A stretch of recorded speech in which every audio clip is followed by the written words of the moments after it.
No capítulo passado de Os Últimos Dias do Rei do Cangaço, você ficou sabendo sobre os tipos de armas usadas no combate de Angico pela volante policial alagoana e o bando de Lampião. Hoje, no quarto e último capítulo da série, você vai conhecer o resultado da pesquisa forense feita nas vestes de Lampião, 80 anos depois da morte dele, e que tira dúvidas sobre quantos tiros acertaram o rei dos cangaceiros no último dia de sua vida. Isso é imperdível, não deixe de ver. Quando a gente faz levantamentos periciais em locais de crime, um dos elementos que a gente avalia também, além de todos os elementos vinculados, são as vestimentas, né? Então a gente, para poder analisar e tentar elucidar algumas dúvidas do que aconteceu na morte de Lampião, a gente pegou os elementos que estavam aqui no museu, que são as cartucheiras, o punhal e a bainha, que possuem avarias com a compatibilidade, né, de disparos de arma de fogo.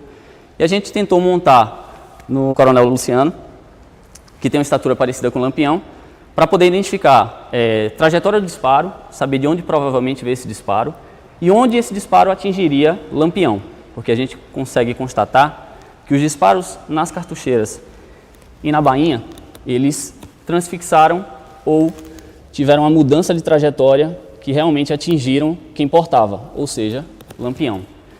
Na cartucheira, especificamente, a gente consegue constatar uma avaria próxima à região central, frontal dela, tá?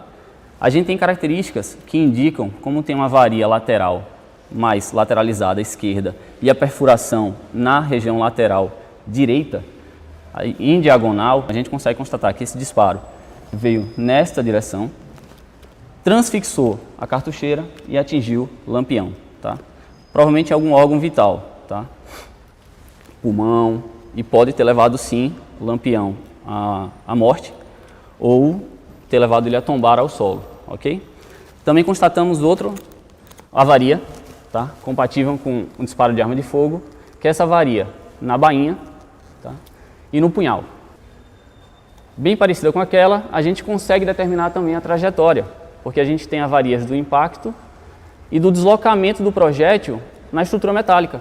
A gente percebe que ele bate inicialmente aqui, se desloca para cá e aqui provavelmente ele teve uma mudança de direção, tá? Atingindo a região genital ou a virilha de Lampião. Esse projétil aqui. É fundamental registrar que Lampião, um pouco mais magro do que o nosso modelo, usava o punhal em diagonal, enfiado sobre a cartucheira de cintura, o que deixava a arma mais colada ao corpo. Fato que fez a bala, desviada pelo impacto na bainha, resvalar e atingir a região umbilical, corroborando com o depoimento do então aspirante Ferreira de Melo, chefe do grupo de combate, integrante da volante do Tenente Bezerra, que primeiro abriu fogo contra o Rei do Cangaço e que relatou ter visto o ferimento. Já nos bornais, que a gente analisou também, a gente constatou elementos também, tá, compatíveis com disparo de arma de fogo, dois na verdade, todos os dois na região posterior. Tá? Um com formato elíptico, vamos dizer assim, vertical, indicando que o disparo foi também descendente, de cima para baixo. Já o outro, ele tem um formato elíptico horizontal, da direita para a esquerda. Só que os bornais, a gente não tem certeza, né, se estavam realmente estavam sendo trajados por Lampião ou por Maria Bonita no momento em que aconteceu o fato, mas a gente consegue constatar que quem portava esses bornais recebeu 2 disparos pelas costas. Basicamente, de elementos materiais que a gente conseguiu constatar nas vestes, foram essas, né? E óbvio, no punhal também. Então a gente conseguiu constatar esses quatro pontos de perfuração ou de impacto de projétil de arma de fogo. Quando a gente coloca os bornais no Coronel Luciano para ter uma dimensão melhor, né, da localização das avarias, das 2 perfurações compatíveis com disparo de arma de fogo, num indivíduo, né, provavelmente Lampião, devido às dimensões do Coronel Luciano serem compatíveis com o de Lampião, a gente consegue identificar que são 2 elementos, tá? Então a gente tem uma perfuração nesta posição e outra perfuração nessa posição. Tem outras duas avarias, mas não são vinculadas a armas de fogo, tá? São elementos cortantes que causaram essas duas avarias. Então, nessas duas perfurações, a gente consegue constatar, analisando minuciosamente as avarias, consegue constatar as direções, tá? Então, essa aqui a gente consegue constatar que ela tem um sentido mais horizontal, continua inclinado, tá? Tangencial, de baixo para cima, devido às avarias. Esta aqui, nessa perfuração que a gente constatou, a gente percebe que ela tem esta dimensão maior que essa, ou seja, ele foi tangencial e nesta direção, certo? Agora, para definir o sentido, se foi de lá para cá ou daqui para lá, a gente consegue determinar pelas avarias no tecido. A gente vê que teve um arrancamento nessa região e na região posterior há um amassamento, né? Um abaloamento desta região na região posterior. Então, a gente consegue determinar que ele arranca o tecido nesta posição, causa essa avaria, esse abaloamento nesta outra região e perfura a vítima, tá? Quem trajava o bornal. Nesta avaria, a mesma situação. A gente percebe que houve um arrancamento do tecido vermelho aqui, que é onde o projétil inicia a sua transfixação, tá? Há esse choque, a colisão com esta região, o que causa também um abaloamento na região posterior desta região. Então, o que comprova que o projétil seguiu essa trajetória. Quando a gente veste a cartucheira no Coronel Luciano, a gente percebe que há uma sobreposição entre os dois elementos e onde a gente constatou as perfurações nos bornais deixam de ser visíveis. Ou seja, quem já estava vestindo a cartucheira, se estivesse vestindo o bornal, teriam as mesmas perfurações que a gente constatou nos bornais, também nas cartucheiras, mas não há. Observe nesta imagem de 1936 que Lampião usa sobre a camisa bornais idênticos aos examinados em 2018 pelo perito Vitor Portela. Note que nesta foto, também tirada em 1936, os bordados nos bornais de Maria Bonita são diferentes dos que aparecem nos bornais de Lampião. O perito concluiu seu trabalho afirmando que as cartucheiras e bornais examinados por ele não estavam sendo usados ao mesmo tempo por Lampião, quando o cangaceiro foi atingido.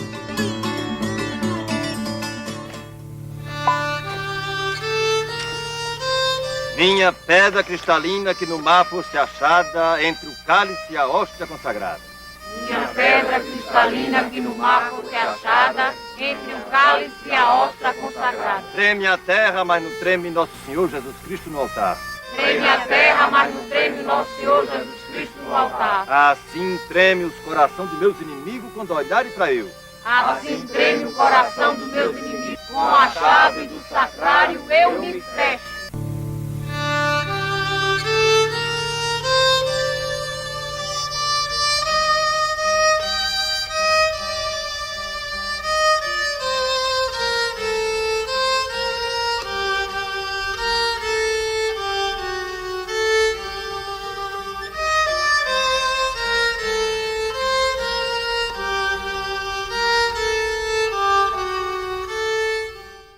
E depois vindos à minha presença nesta casa, em que meu nome é invocado, e dizeis: nenhum mal nos foi infligido, tendo embora cometido todas essas abominações. Acaso esta casa em que meu nome é invocado tornou-se a vossos olhos uma caverna de ladrões? Eis que também eu vi, diz o Senhor.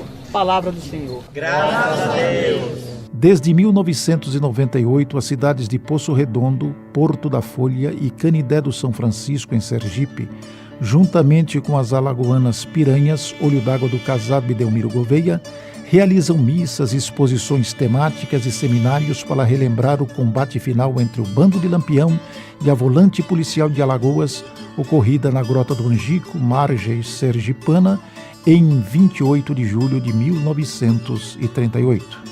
Neste ano de 2018, em que o ataque a Angico completa 8 décadas, as cidades ribeirinhas recebem centenas de visitantes de praticamente todo o Brasil e até de países vizinhos, que buscam conhecer um pouco mais daquele dramático episódio de nossa história recente. Expedita Ferreira, filha de Lampião e Maria Bonita, e Vera, neta do famoso casal de cangaceiros, são as figuras mais notórias na cerimônia religiosa. Cravada em meio a serrotes da caatinga preservada, Angico foi transformada em santuário, onde a missa sempre é um momento de reflexão sobre aquela época conturbada da história sertaneja. Bandido para uns e herói para outros tantos, o certo é que Lampião e Maria Bonita se tornaram as figuras mais representativas do sertão nordestino em todos os tempos, empatados com o padre Cícero Romão Batista, considerado o santo milagreiro da região. Logo após a morte de Lampião, a grande maioria dos cangaceiros sobreviventes se entregou às autoridades. Mas Curisco resolveu continuar na vida bandida até ser morto na Bahia em 25 de maio de 1940 pela volante do tenente Zé Rufino. Sua companheira, Dadá, foi ferida e perdeu uma perna, tornando-se mais tarde grande fonte de informação para historiadores e jornalistas.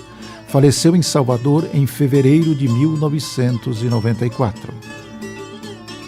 As secas devastadoras, somadas ao descaso dos governantes com o progresso econômico do Nordeste, tornou o sertanejo um semi-escravo das elites dominantes. Essa situação de desesperança empurrou grande parte da juventude à criminalidade, principalmente os inconformados com a violência da polícia contra as camadas mais humildes. Muitos encontraram num cangaço uma forma de vingança contra os desafetos. Outros faziam da vida bandida meio de sustento através do dinheiro fácil saqueado das vítimas. E havia ainda os que caíam na marginalidade simplesmente em busca de aventuras que os livrassem da vida tediosa dos sertões, sem perspectivas de ascensão social. Do ponto de vista da geração de renda, os principais meios de subsistência dessa população era a agricultura, e a agricultura era a agricultura de subsistência, e a pesca e esse comércio informal. Entretanto, a renda que se gerava nessas atividades, eram poucas opções, era uma renda muito baixa, o que de um certo modo ia demarcando essa configuração de concentração, onde você não tinha a estratificação social que você tem hoje, que ela começa a surgir a partir da evolução da indústria nacional. Mas a indústria nacional ela era muito concentrada na região sudeste, particularmente no estado de São Paulo. A periferia do país ela ainda não tinha a atividade industrial como atividade consolidada, exceto por uma presença de uma forma ainda muito tímida da indústria têxtil no município de Delmiro Gouveia. Isso, de um certo modo, contribuía também com a geração de renda na região sertaneja, mas era ainda uma presença pouco expressiva na economia regional. Lampião, o mais famoso cangaceiro, era um produto desse meio cruel. Ao contrário do que muitos dizem, ele nunca teve qualquer pendor revolucionário. Mantinha alianças com poderosos chefes políticos, aos quais prestava serviços de pistolagem. Suas únicas ações em favor do povo era jogar algumas moedas às crianças pobres e doar tecidos roubados de pequenas lojas para os esfarrapados das caatingas. Malandramente, dessa forma, mantinha a gratidão dos desvalidos, que o tinham como herói. Portanto, pode-se dizer que Virgulino Ferreira da Silva foi o mentor do modo de agir do crime organizado dos dias de hoje, que domina as grandes cidades brasileiras. Hoje, aos 95 anos, a ex-cangaceira Dulce, que entrou para o bando aos 14 anos de idade, raptada pelo cangaceiro Criança, é a única sobrevivente do bando de Lampião. Mora em Campinas, São Paulo, e neste dezembro de 2018 permanece lúcida e falante. Em julho de 1996, um evento realizado pela Chesf em Canindé do São Francisco, Sergipe, promoveu um encontro pacífico entre ex-cangaceiros e ex-soldados de volantes. Ao final do encontro, Candinheiro, um dos cabras de Lampião, que escapou ferido do tiroteio em Angico, selou a paz com o cabo Panta de Godói, da PM de Alagoas, que, 58 anos antes, teve participação decisiva no ataque mortal ao último refúgio do rei do cangaço. Embora o cangaço tenha deixado um rastro de dor, luto e destruição para os sertanejos, paradoxalmente os cangaceiros viraram heróis populares. Ao longo dos anos, a literatura, o cinema, o rádio e a televisão dedicaram enormes espaços ao tema. No mesmo plano, Lampião, Maria Bonita e seus cabras são lembrados até hoje por meio da dança, do teatro, da moda, da culinária, do artesanato e da música.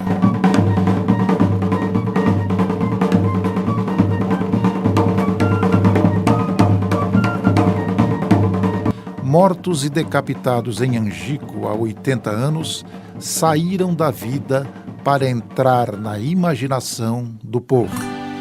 Se aquete, cangaceiro, lua branca já surgiu. Pegue a sua viola e sossegue esse fuzil. Pegue a sua viola e sossegue esse fuzil. Diga um verso apaixonado e desarme o coração. Faça um cordel de namoro e um repente de paixão. Faça um cordel de namoro e um repente de paixão. Poesia de cangaceiro não é morte, não, senhor. Cangaceiro é violeiro, é poeta e prosador. Poesia de cangaceiro também tem fé e amor. Cangaceiro é bicho bruto porque a vida lhe caliçou.